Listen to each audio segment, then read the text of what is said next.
Everyone, তো এটা যেদিনে ভিডিও শেয়ার করছি সেদিন ছিল এই পুচকিটার জন্মদিন 12ই আগস্ট। আর ওর মামাইরা এসে গেছে সকাল সকাল। দেখো ওর বার্থডে ডেকোরেশন স্টার্ট হয়ে গেছে, ও সেটাই তদারকি করছে। আর এখানে ছাদের মধ্যে উনুন ধরানো হয়েছে, যার মধ্যে হচ্ছে খাসির মাংস হচ্ছে। তো দেখো এখানে ছোটদা বাপিকে হেল্প করছে আর আমার বাপি রান্নাটা করছে।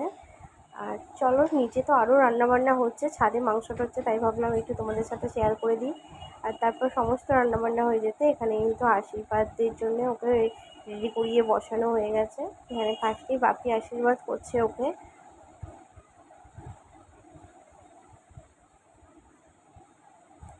যেহেতু বাপি বড় বাড়ির, তাই বাপি আগে করছে, তারপরে মা আশীর্বাদ করছে। তো বার্থডের দিন তো একটা বাচ্চার কাছে খুবই স্পেশাল, বাচ্চা না বাচ্চা থেকে বড় সবার কাছেই স্পেশাল। তো ও তো ভীষণ মজা পায় যে দাদার বার্থডে সেলিব্রেট হয়, আজ আমার হবে। ওর এটা 5 বছর পূর্ণ হলো, তাই একটু বেশিই আনন্দ হচ্ছিল ওর। তো যাই হোক, তারপর ওর একে একে ওর মা, ওর বাবা, আমরা সবাই একসাথে ওকে পরপর আশীর্বাদ করে নিলাম। আর ও ভীষণ খুশি ছিল, কত দিন ধরে জানো শুধু দিন গুনছে। আজ 8 তারিখ, কাল 9 তারিখ, মানে প্রতিদিন সকালে উঠে বলতো যেদিন 12 তারিখ এই দিনটা এলো সেদিন তো খুবই খুশি হয়ে গেল। তার উপর তোমাদের সাথে শেয়ার করেছিলাম ও সকালবেলা ঘুম থেকে উঠেই কিন্তু মাথার কাছে অত গিফট পেয়ে ও কিন্তু ভীষণ আনন্দ পেয়েছিল। আর ও কিন্তু খুব কথা শোনে জানো তো।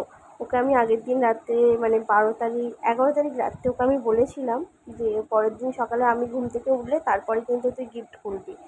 তো ও কিন্তু পরের দিন জানে যে গিফট আছে। ও সকালবেলা মানে 4:30 না 5টা নাগাদ ও ঘুম থেকে উঠে গেছে, উঠে সবাইকে ঘুম থেকে তুলে দিয়েছে। আর তারপর আমি 6:30টার সময় ঘুম থেকে ওঠার পর ও কিন্তু ভীষণ আনন্দের সঙ্গে, মানে এক্সাইটেড হয়ে গেছে না, যে প্যাকিংগুলোর মধ্যে কী থাকতে পারে।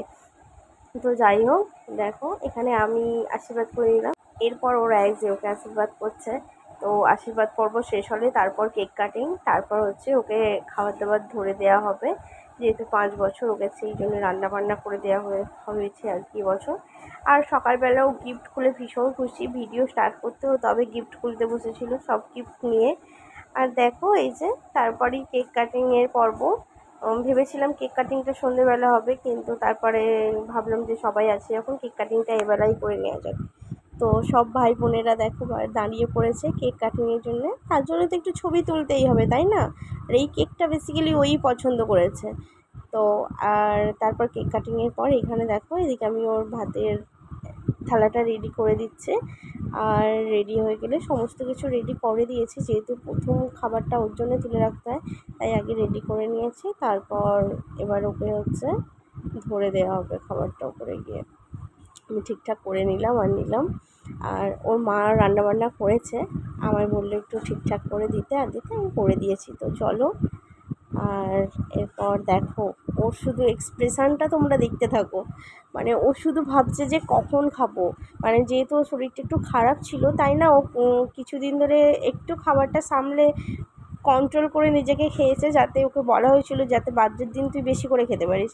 আর এখানে দেখো একদম খাওয়া স্টার্ট করে দিয়েছে ও, মানে এত রকম খাবার ওকে সাজিয়ে দেওয়া হয়েছে, এতদিন ওর দাদাকে দেওয়া হতো, তো আজকে ওকে দেওয়া হয়েছে। এটা দেখো ভীষণ খুশি হয়েছে, ওর দিনটা এইভাবে খুব আনন্দে কেটেছে। তোমরাও ওকে অনেক আশীর্বাদ দিয়েছো, ভালোবাসা দিয়েছো, তার জন্য সবাইকে অনেক অনেক ধন্যবাদ। ভালোবাসা দিয়ে আমার সোনার দিনটা আরও স্পেশাল করে তোলার জন্য। আর বার্থডের কিছু ছবি আমি পোস্ট করলাম, যেহেতু ভিডিওটা লেট আপলোড করছি, এর আগে ছবিগুলো আপলোড করেছিলাম। আর ভিডিওটা যদি ভালো লেগে থাকে লাইক শেয়ার আর সাবস্ক্রাইব করে দিও। টাটা।